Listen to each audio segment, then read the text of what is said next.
नमस्कार। Holistic healing को आपण मानक स्वागत। अधिकांश समय आमे किछि कार्य आरंभ कर दे थाउ किंतु ताकू शेष पर्यंत करिया पई हमकु धैर्य न थाए बा लक्ष्य हासिल करिया पर्यंत आमे धैर्य धरी रहि न थाउ, अधारु छाड़ी दे थाउ। एथि पई अधिकांश लोकंकर किछि प्रणागत समस्या न थाए, सेमानकर किछि मानसिकतागत मध्य समस्या न थाए कि सेमानकर समय नाही बोली किछि सेमति किछि समस्या ताक पाखरे न थाए। ताहले एमिति हुए काहे किछि गोटे आमे संकल्प करिथाउ एटा करिबु बोली, ए लक्ष्य हासिल करिबु बोली, किंतु आमे से लक्ष्य हासिल करिया पूर्वरु अधारु रहि जाउ। एमती केते थर आमे संकल्प करू पुणी अधारु रहि जाउ, जो अवस्था को सही अवस्था रे आमे रहि जाउ।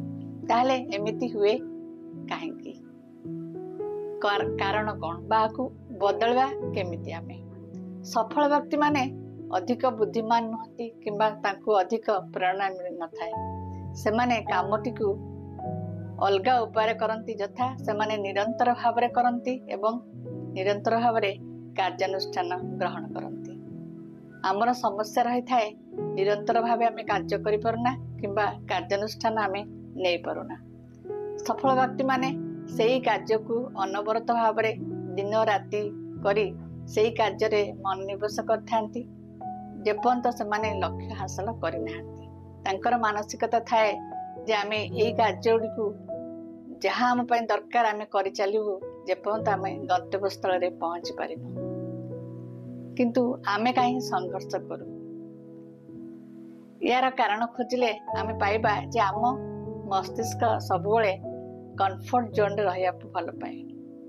हमकु जो अभ्यासगत भाव रे आम जहा करू थाओ सेया करिया पई से सबुबले हमकु उत्साहित करे, किंतु किछि नुआ काम करिया गले मध्य से तत्पर हुए। किंतु कोनोसी काम गोटे थर बा दुई थर काम करले आमे तो लक्ष्य हासिल करि परिबा नाही, ताहाकू निरंतर भाव करिया पड़िबो।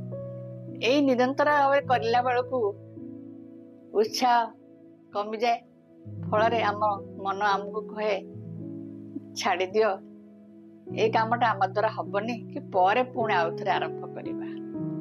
आमे एई मन कथा को सुनी जाऊ एवं रही जाऊ। किंतु सफल व्यक्ति माने एई कथारे अटके रुहंती नाही। सेमाने तांकर कार्य रे लगातार भावे रुहंती जेपर्यंत लक्ष्य तांकर हासिल ही नहीं।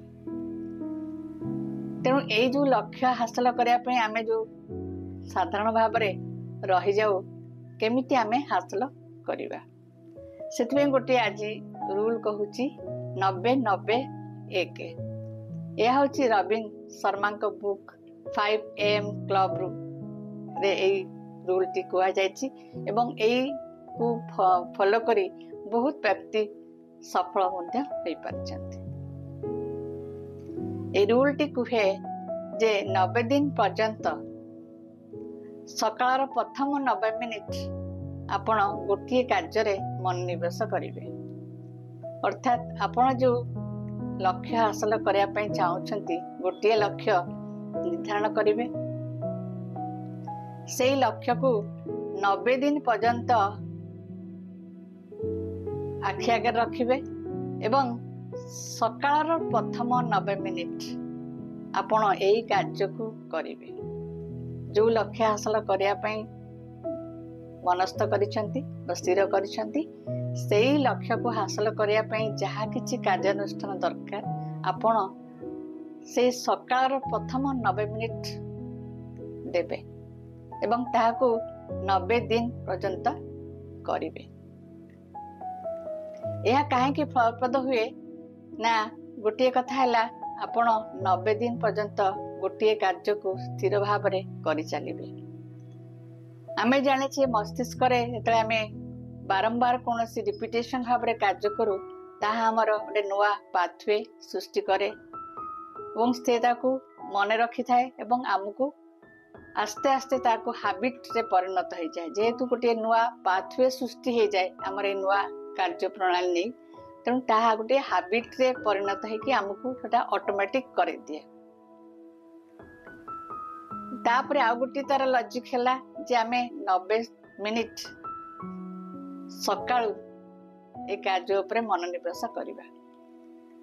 सकाळु हमर मस्तिष्क रे डोपामाइन और सेरोटोनिन बैलेंस भाव थाए दीदी कहूँ हैप्पी हार्मोन्स आउ होला हमर ब्रेन रो प्री फ्रंटल कोर्टेक्स सेटा मध्य बहुत एक्टिव थाए बहुत रिसेप्टिव मोड रे थाए जहाकू हमको क्रिएटिविटी आड़कू फोकस आड़कू डिटरमिनेशन आड़कू नहीं जाए फल आमे से समय रे जो कार्योड़ी को करिबा ताहा हमको अधिक इंस्पिरेशन दब प्रेरणादायक हम एवं ताहा मते हमर फलप्रद हब।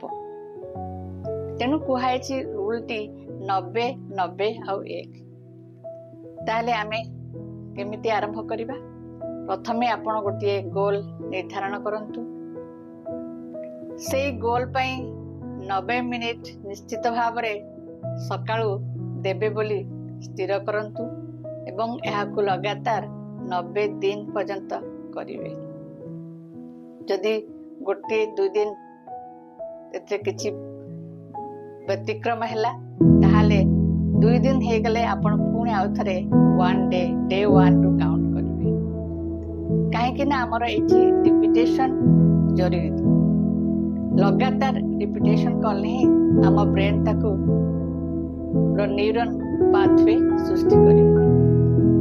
तेणु देखंतु आपण जदि कोनोसी लक्ष्य हासिल करिया पई अधा बाटरे रहि जाउछंती कि आपण लक्ष्य हासिल हेई पारु नै एई टेक्निक टू व्यवहार करंतु 90 दिन पर्यंत केवल करंतु तापरे आपण सेही कामटी आपण ऑटोमेटिक हिसाब रे हैबिट रे परिणत हे जबो आपण को से कष्ट साध्य लागिबो नै। आशा करूची आपण एई रूल टी भल लागिथिबो एवं आपण ए रूल टी को आपणे निजर जे कोनोसी गोटे बृहत लक्ष्य को हासिल करिया पई तत्पर हेबे। इन्फॉर्मेशन यदि भल लागिछि ताले हम चैनल को लाइक शेयर सब्सक्राइब करंतु एवं कमेंट लिखंतु आपण कोन गोल टी को नेकी निर्धारण करिसथि जे नियम पालन करिवे। Stay blessed, stay happy and stay focused. धन्यवाद, नमस्कार।